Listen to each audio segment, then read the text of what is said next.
Hey, Ryan Steinelson here. I'm actually the president of Accelerate Marketing. We also have a local lead lab, which is a school community. We help businesses create an extra $100,000 or more a month in revenue. And we do that primarily by optimizing two main platforms for them, which is local service ads and Google Business Profile. We also leverage artificial intelligence, which is one of the reasons why I really am, interested in having Chris on the call today, because one of the cornerstones of Google's optimization algorithm now is to have these businesses answer the phone within 30 seconds and the message leads within 30 seconds. And this is the reason why it's really great to have you here, Chris. So with that, I'll let you introduce yourself. Yeah, I think that's really the whole 30 seconds thing. I think that's really awesome. That's great. I love it. So Intake Academy, Chris Mullins for about 30 years now, and working with just law firms and focusing all things conversion, speed to lead, speed to chat, speed to call, you name it. I mean, that's the bottom line.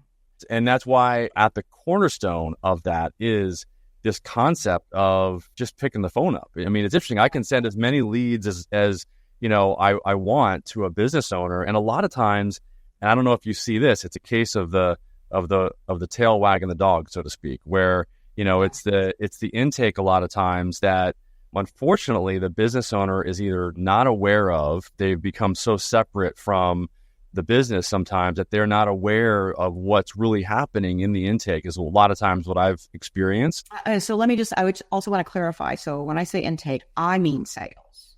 Yeah, I mean sales. You can call it what you want, but it is sales at the end of the day. You can call it a call center, inside, outside, whatever you want to call it, but it is sales. But I also believe that a lot of owners know what's happening, but for some reason, their thought process is, I'll just get more leads without fixing the sales process. It's all over the place, and you can't look the other way. You can't stick your head in the sand because you're losing money every time. At what point do these attorneys reach out to you? I'm kind of curious. Most firms, I'm just thinking about my consultations that I have, my evaluation consults, and when I'm sitting with the managing partner or the CEO or the attorney, whatever level it's at, but most of them know when they get a really bad Google review or when they just see that their conversion is plummeting. But sometimes too, they don't really specify like what happened. So I think maybe there's some discomfort with admitting that there's a problem. And then what I do is they send me call recordings and I analyze them, and then I get back on with them and I play some of them and I tell them exactly what's going on in their department just by listening to the call recordings. And that's a whole nother can of worms right there. So I just tell the truth. Yeah. I tell them exactly what I've identified, and I can tell them about the team members just by listening to the voice of the recording, who they are, how long they've been there, if they're on the way out the door, that kind of thing. And, all the different processes that are working or not working. So there's always something that's working. So I tell them that, and then I tell them the opportunities, but it's the way I do it. So am I direct? Do I tell them like it is? Yes, but I don't do it in a way of being disrespectful. So I don't sugarcoat it at all. And most people know that when they reach out to me, that's what's going to happen.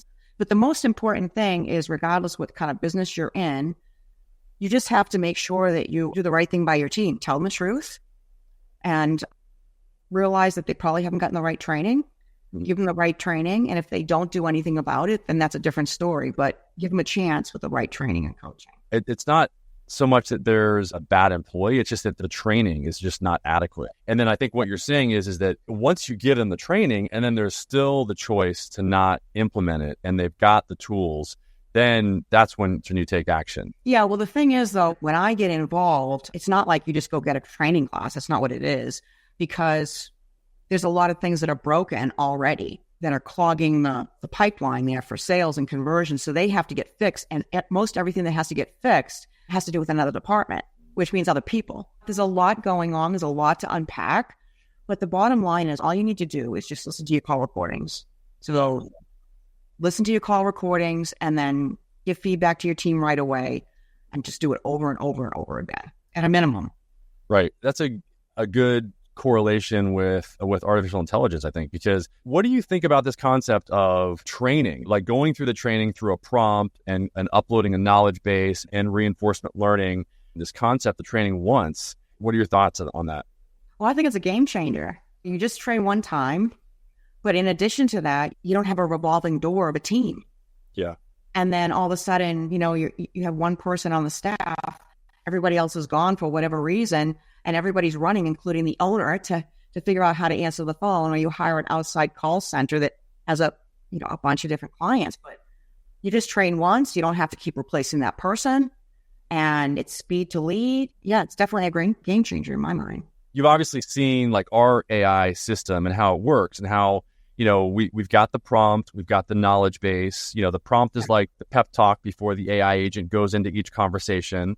Yeah. So it's like you being there and giving a pep talk every single time. Like you have the ability to create that prompt and put in there all the questions that you want it to ask. And this is where I'm so excited to work with you, because you work with some of the best in the business. So you've seen some gems out there, intake people, and we just get 5 recordings of them and upload those. You transcribe them, upload those to the knowledge base. That's the equivalent of the debrief. And it's going to take a little bit of time. It's not going to happen overnight. You can see that this is the entryway of really changing these firms. Yeah, 100%. And, it's the smaller firms, what a game changer for them, because the attorneys are on the phone handling intake and sales calls.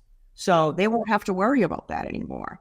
AI gets taught about the empathy and the pausing and the substantive language and, the way to speak, the way to change your voice and your tone, the inflection.